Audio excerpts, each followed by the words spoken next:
Bank খাত থেকে টাকা লুণ্ঠন করে বা পুঁজিবাজার থেকে টাকা বেআইনিভাবে ব্যবস্থা থেকে ব্যবহার করে আপনি এর থেকে লুণ্ঠন করেছেন, কিন্তু তার কোনো শাস্তি হয় না। বেশিরভাগ ব্যাংকেই কিন্তু খেলাপি ঋণ ভারাক্রান্ত, তাই না?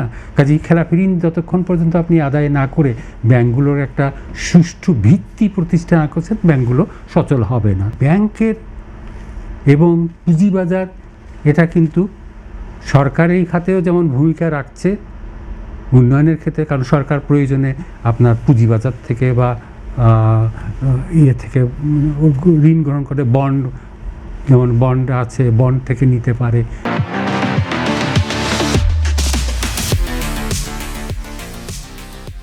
বা পুঁজিবাজার থেকে নিতে পারে। ইসলামী যেমন সুকুক বন্ড আছে, এগুলো চালু করে নিতে পারে সরকার, যেমন নিতে পারে, বেসরকারি খাতও নিতে পারে। আবার ব্যাংকের কাছ থেকেও বেসরকারি খাত যেমন নিতে পারে, সরকারি খাতও নিতে পারে, তাই না? কাজে এগুলো কিন্তু আপনার যেটাকে বলা যায় এর যে স্কোপটা, এটা কিন্তু ওয়াইডার, অনেক বেশি, কারণ সরকারি বেসরকারি দুই খাতেই কিন্তু এখান থেকে প্রয়োজন মতো তার চাহিদাটা মেটাতে পারে, কিন্তু সঞ্চয়পত্রের ক্ষেত্রে কিন্তু সেটা নয়। কাজেই একটা জিনিস হচ্ছে, আমাদের এখানটায় এই তিনটি ক্ষেত্রেই, সব ক্ষেত্রেই কিন্তু আমাদেরকে উন্নয়নটাকে করতে হবে, উন্নতি করতে হবে। অর্থাৎ এই প্রতিটি বাজারকে আমাদেরকে, সঞ্চয়ের যে মাধ্যম আছে প্রতিটি মাধ্যমকে কিন্তু আমাদেরকে উন্নত করতে হবে, যাতে যারা সঞ্চয়কারী। কিভাবে উন্নতটা করা সম্ভব, মানে সরকারকে আপনি সেদিক থেকে কি বার্তা দিতে চান? এখন দেখেন যে আপনি ব্যাংক খাতটা যদি সবল না হয়, ব্যাংকের ক্ষেত্রে যেটা হচ্ছে যে সেক্ষেত্রে আপনি ব্যাংকে আমানত এর আস্থা দূর করার জন্য মূল কথাটা হচ্ছে ব্যাংক ব্যবস্থাকে, তার যে দুর্বলতাগুলো আছে এগুলোকে কাটিয়ে তোলার জন্য যে নীতি,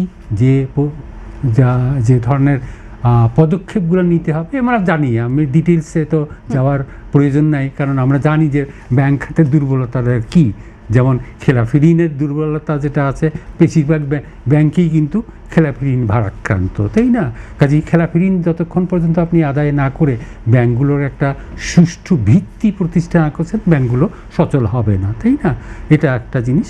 আর পুঁজিবাজার বা আমাদের যেটা শেয়ার বাজার, এগুলো তো আরও বেশি দুর্বল, কারণ আপনি শেয়ার বাজারে দেখেন যে সাধারণ যারা আপনার শেয়ার বাজারে অংশগ্রহণকারী, তারা বিভিন্নভাবে তারা প্রতারিত হয়, বিভিন্নভাবে হয়ে তারা কিন্তু নিঃস্ব হয়ে যায়, তাই না? যার ফলে শেয়ার বাজার বা পুঁজিবাজার এগুলোতে বিনিয়োগ করার উৎসাহ কিন্তু কারো বিনিয়োগকারীদের মধ্যে নেই।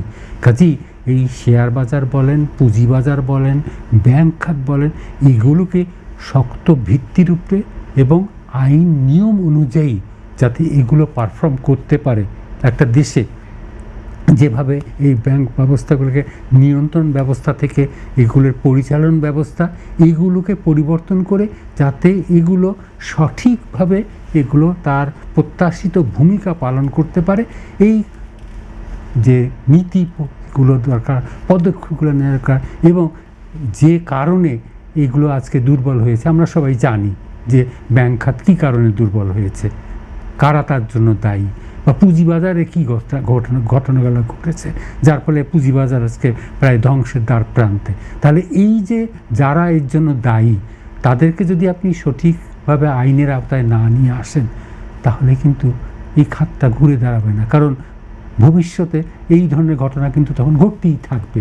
কারণ একবার যদি আপনি যে অপরাধী মনে করেন ব্যাংক খাতে লুণ্ঠন করেছে, তাকে যদি আপনি শাস্তি না দেন, তাহলে আরও যারা আছে তারা তো উৎসাহিত বোধ করবে যে ব্যাংক খাত আপনি করে, ব্যাংক খাত থেকে টাকা লুণ্ঠন করে বা পুঁজিবাজার থেকে টাকা বেআইনিভাবে ব্যবস্থা থেকে ব্যবহার করে আপনি এর থেকে লুণ্ঠন করেছেন, কিন্তু তার কোনো শাস্তি হয় না। তাহলে এই শাস্তিহীনতার, অর্থাৎ এই যে সংস্কৃতি, অপসংস্কৃতি, এই অপসংস্কৃতি থেকে যে আমরা না বের হয়ে যেতে পারি, তাহলে কিন্তু এই ব্যাংক খাত বলেন, পুঁজিবাজার বলেন বা অন্যান্য যাই বলেন না কেন, প্রতিটি ক্ষেত্রে পুরো আর্থিক খাতটাই কিন্তু ঘুরে দাঁড়ানোর কোনো সম্ভাবনা